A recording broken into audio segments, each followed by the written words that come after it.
Magandang araw mag-aaral sa ikatlong baitang. Kumusta kayo? Ako, si Teacher Catherine, ang inyong guro sa araling ito. Handa na ba kayo? Sa araling ito, ikaw ay inaasahang napahahalagahan ang mga naiambag ng mga kinikilalang bayani at mga kilalang mamamayan sa sariling lalawigan at rehiyon. Bago tayo magsisimula sa bago nating aralin, subukin muna nating sagutin ang mga sumusunod na paganyak na mga tanong. Unang tanong, sino-sino ang mga bayaning taga-Socsargen?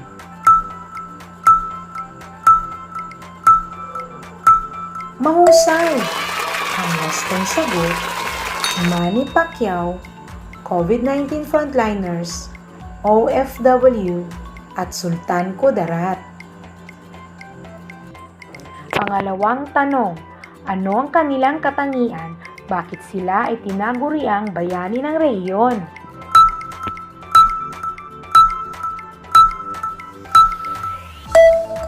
Magaling! Ang wastong sagot, sila ay may naiambag sa ating rehiyon na hindi matutumbasang gawain. Pangatlong tanong, maliban sa mga bayani sa rehiyon, sino-sino ang mga kilalang mamamayan dito at bakit sila kilala?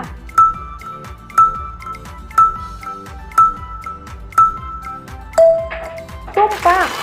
Ang wastong sagot ay gobernador, mayor, kapitan, kagawad, at congressman.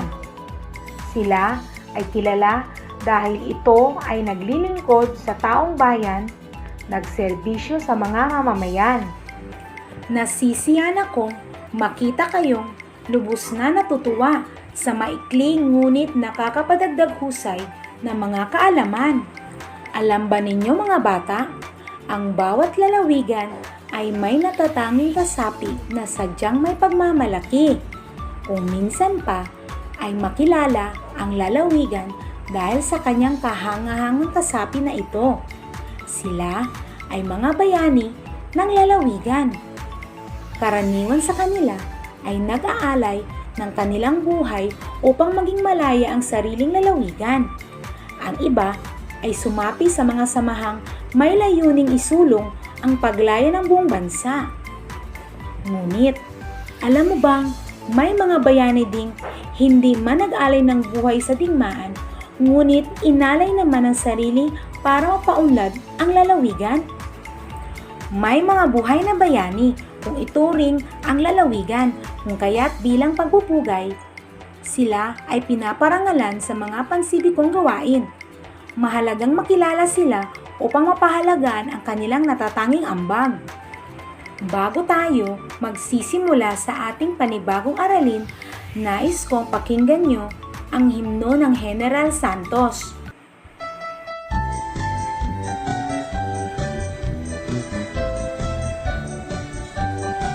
Ating ipagdiwang ng buong galang sa General Paulino Santos. Kanyang talino, lakas at buhay, dito niya ibinuhos upang lahat ng naninirahan manawing malay masisiyahan sa ating lungsod na kung tawagin ay General Santos City. Magaling tayo sa liwasan at pagsaya, maraming tao mula pa sa umaga sa bawat nagiging mga bundok ay nakikita sa taas. Ganda matutupang siya muna dito sa ibong Cotabato. Naku, kahit inang na mga tanawing kailaban ng mga bukiling ng hilera, tanim na puno ng pinya at mga saging. Ngayon lahat ay may unawaan, Kristiyano at Muslim, Tibuli at lahat. Sa ating lungsod na kung tawagin ay General Santos City.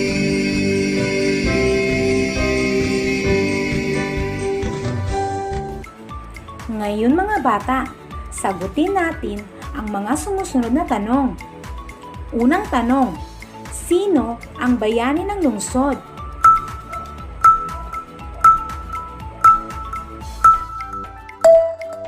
Magaling! Ang wastong sagot ay General Paulino Santos. Pangalawang tanong, ano-ano ang kanyang katangian?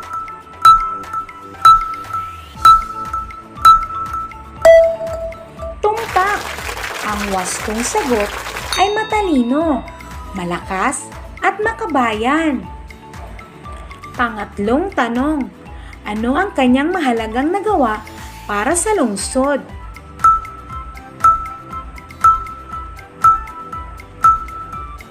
Mahusay! Ang wastong sagot ay hinihikayat niya ang taga Luzon at Visayas na dito na manirahan sa lungsod. Mga bata, may papakita akong larawan sa inyo.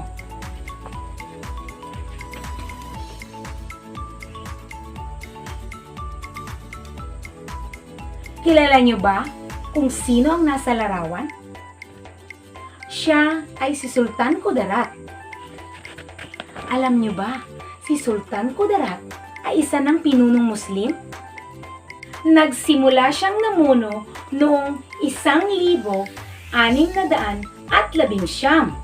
bilang Sultan ng Maguindanao hanggang 1671.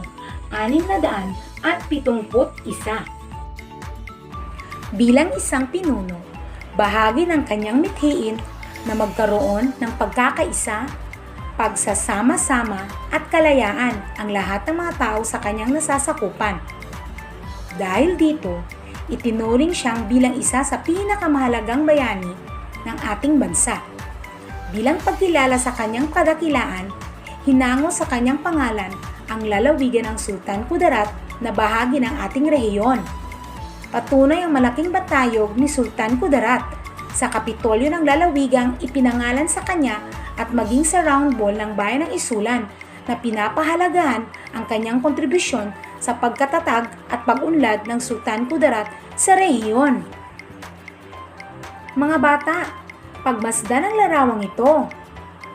Siya, si General Paulino Santos. Siya ay isang opisyal ng militarya. May angking kagalingan at katapangan. Sumabak siya sa kampanya sa Lanao noong 1916 kung saan tinamaan siya ng sibat. Noong 1917, nagkaroon siya ng malalang sugat sa likod ng kanyang ulo pagkatapos na magsagawa ng isang suicidal mission na nagpakita ng kanyang katapangan sa panahon ng digmaan. Ito naman silang Dulay, manlilikha ng bayan. Siya ay dangal ng bayan dahil sa kanyang angking galing sa paghahabi. Siya ay pinanganak sa Lake Cebu, South Cotabato. Sa edad na 12 taon, nagsimula siyang maghabi gamit ang abaka. Sa ganitong paraan, napanatili ang kultura ng mga Tiboli. Madalas niyang gamitin ang imahe ng buhaya, sapa, bundok, paru-paro at bulaklak bilang batayan sa paghahabi. Overseas Filipino workers, bayani ring may tuturing ang mga taong magsakripisyo upang makatulong sa kapwa kahit hindi sila nagbuwis ng buhay. Ang kanilang mga nagawa para sa bayan ay may tuturing ding kabayanihan. Sila ang tinaguriang mga makabagong bayani ng bansa. Manny Pacquiao, pambansang kamao. Senador, si Manny Pacquiao ay taga General Santos na sumikat sa larangan ng boxing. Siya lamang ang boksingero sa buong mundo na naging kampiyon sa 8 iba't ibang dibisyon sa boxing. Kahanga-hanga ang angking lakas at bilis ng kanyang kamao, dahilan upang ang buong mundo ay napahanga sa kanyang kakayahan. COVID-19 frontliners. Dinaranas ng buong mundo ang pandemyang coronavirus disease 2019. At maging ang ating rehiyon ay hindi nakaligtas sa panganib dulot nito. Laki ang pasasalamat natin sa mga frontliners na naglingkod at tumulong sa mamamayan ng rehiyon upang makaiwas sa sakit, magamot ang mga pasyente na dinapuan ng naturang sakit at maihatid ang mga tulong sa kinakailangan ng taong bayan sa panahon ng kalamidad. Sila ang itinuring na bayani ng buong rehiyon at ng buong mundo. Maligayang bati mga bata, sapagkat nakilala nyo ang ating magigiting na bayani ng lungsod at lalawigan. Para sa unang gawain, panuto. Sagutin ang tama kung totoo ang sumusunod na salaysay. Isulat ang mali kung ito ay hindi totoo. Unang tanong, patlang bayani ang tawag sa taong tumutulong sa kapwa.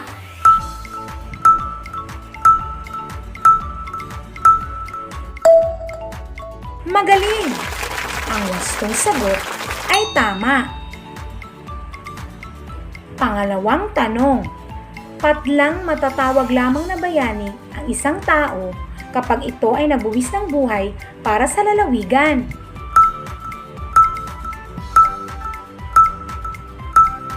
Mahusay! Ang wastong sagot ay mali. Pangatlong tanong, patlang ang mga bayani ay handang magbuwis ng buhay.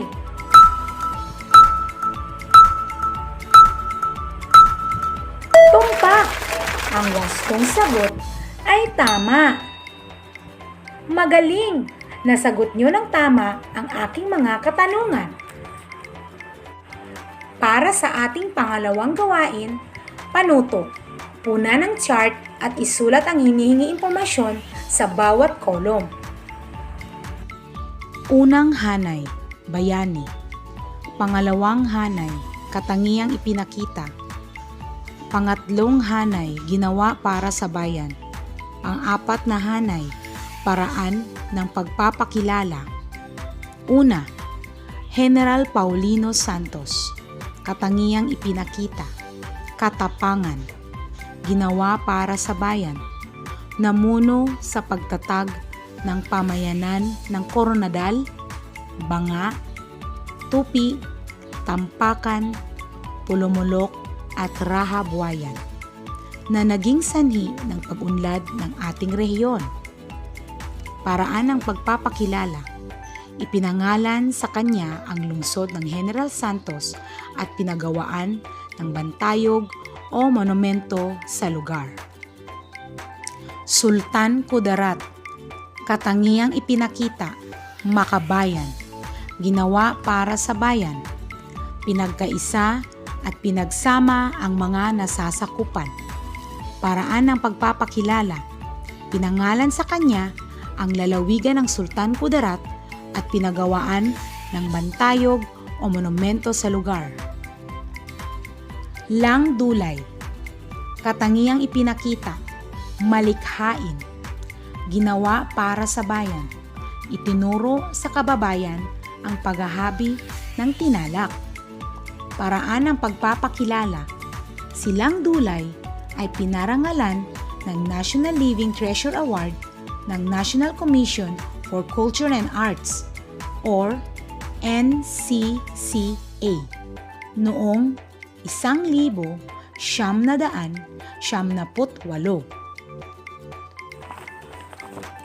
Manny Pacquiao. Katangiang ipinakita, matapang. Ginawa para sa bayan. Pinatanyag niya sa buong mundo ang Pilipinas. Paraan ng pagpapakilala. Siya ay tumanggap ng maraming parangal katulad ng International Boxing Hall of Fame, Pambansang Kamao, Philippine Legion of Honor, Order of Sikatuna na iginawad ng Pangulo ng Bansa. OFW. Katangiang ipinakita, matiisin. Ginawa para sa bayan. Nagbabayad ng malaking halaga o buwis upang lumago ang ekonomiya ng bansa. Paraan ng pagpapakilala. Naglaan ng pondo ang gobyerno upang matulungan ang ating mga OFW katulad ng pabahay, life insurance at iba pang benepisyong medikal katuwang ang Overseas Workers Welfare Administration o OWA at Department of Labor and Employment o DOLE. COVID-19 frontliners, katangiang pinakita, matatapang, ginawa para sa bayan. Tumatay ang frontliner sa pandemya.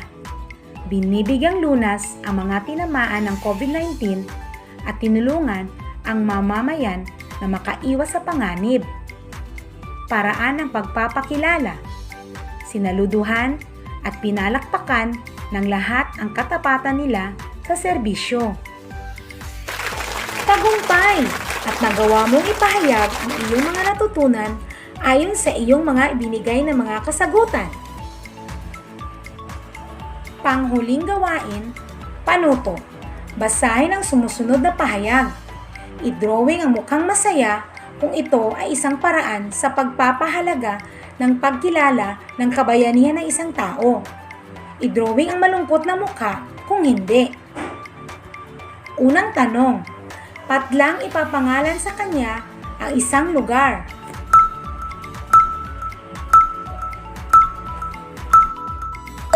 Magaling! Ang wastong sagot ay masaya. Pangalawang tanong, patlang sunugin ang larawan ng itinuring bayani.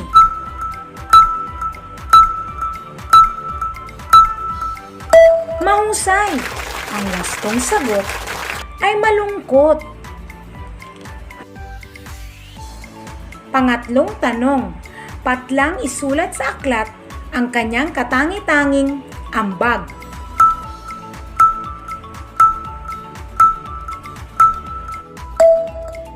Tumpak! Ang wastong sagot ay masaya. Magaling mga bata! Talagang nakinig kayo sa akin. Ako ay natutuwa dahil sa inyong ipinapakitang kagalingan sa ating aralin ngayong araw. Binabati ko kayo. Dito natatapos ang ating aralin sa araw na ito. Sana ay marami na naman kayong natutunan sa akin. Hanggang sa muli! Ako si Teacher Catherine na nagsasabi ang wastong edukasyon ay pahalagahan. Ito ay susi sa inyong kinabukasan.